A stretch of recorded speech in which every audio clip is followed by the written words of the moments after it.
I've about had it with all the talking heads on radio and TV discussing the Israel-Iran war and whether the U.S. should be involved. Well, here's the thing. Donald Trump has said repeatedly that Iran is not going to have a nuclear weapon. That's called a red line in the sand. And as soon as he says that, he's now in the enforcement business because he has to back it up, which means that the Israel-Iran war is America's war. Now,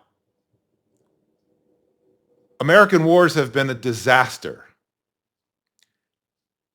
Trillions of dollars, hundreds of thousands of lives gone. No outcome because they've been fought stupidly. We didn't win anything. We lost a lot. That's why America is sick of war. I'm sick of war.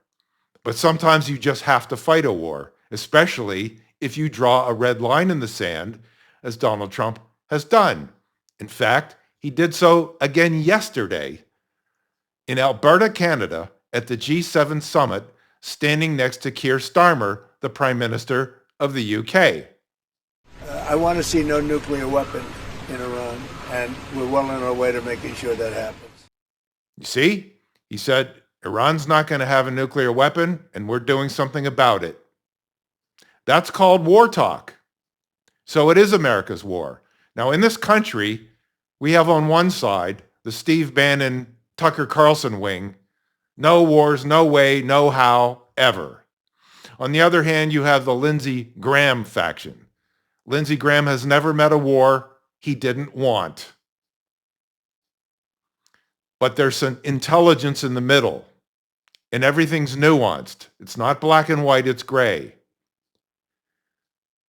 On Sunday, the 15th, 2 days ago, Bibi Netanyahu appeared with Bret Baier on Fox News for 35 minutes. And he said this. These people who chant death to America, try to assassinate President Trump twice, killed 241 of your Marines in Beirut, killed and injured thousands of American soldiers in Afghanistan and Iraq, try to bomb a restaurant in Washington, D.C., chant death to America, burn the American flag.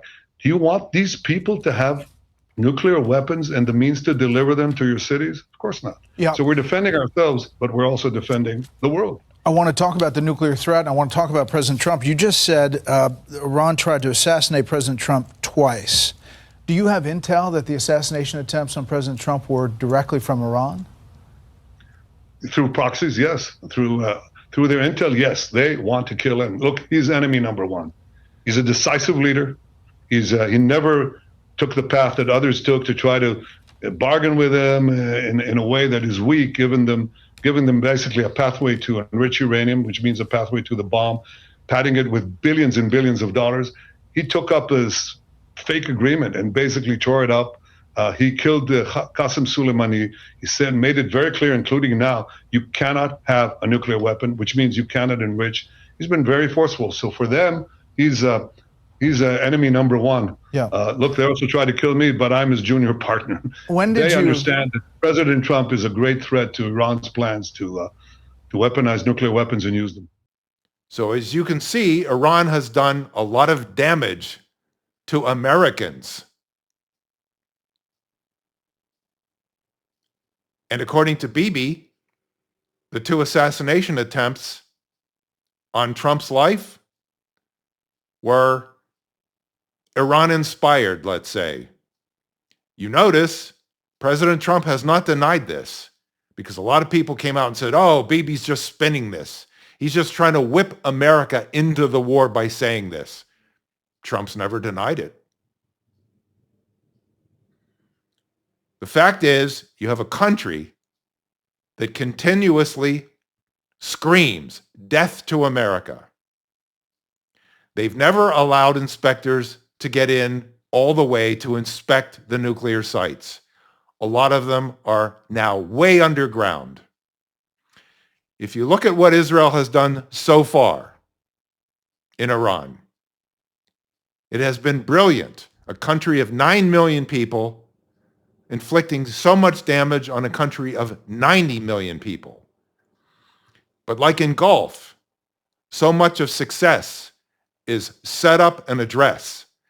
Israel has been able to infiltrate, bring drones within the boundaries of Iran. This is amazing.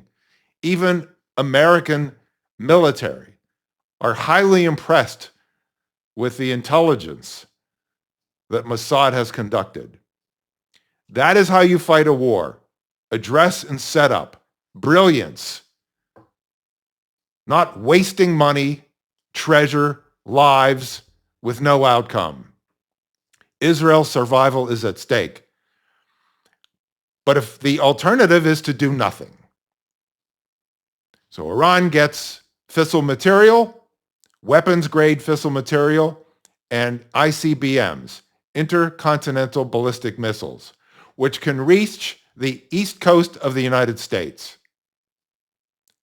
That's what would happen if we do nothing. What Israel does not have to complete this war is the 15-ton bunker buster and either a C-130 or a B-2 bomber to deliver that bunker buster. That's all Israel does not have but needs. So either the U.S.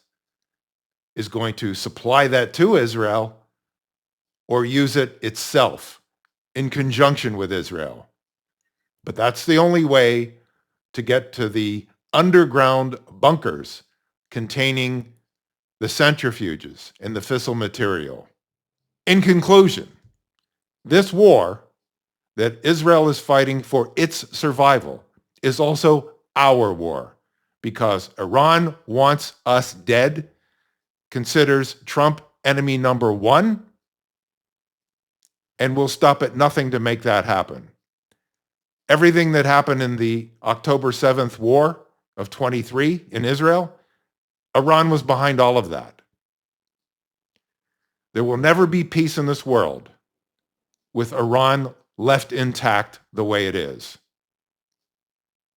So when you're debating your friends and you're throwing bricks at the TV about should America stay out of this war, is this America's war? Once again, when Donald Trump said Iran is not going to have a nuclear weapon, that became America's war. And he said, we're going to make sure that doesn't happen. That's your answer. This is Marc Rudov at marcrudov.com. Until next time.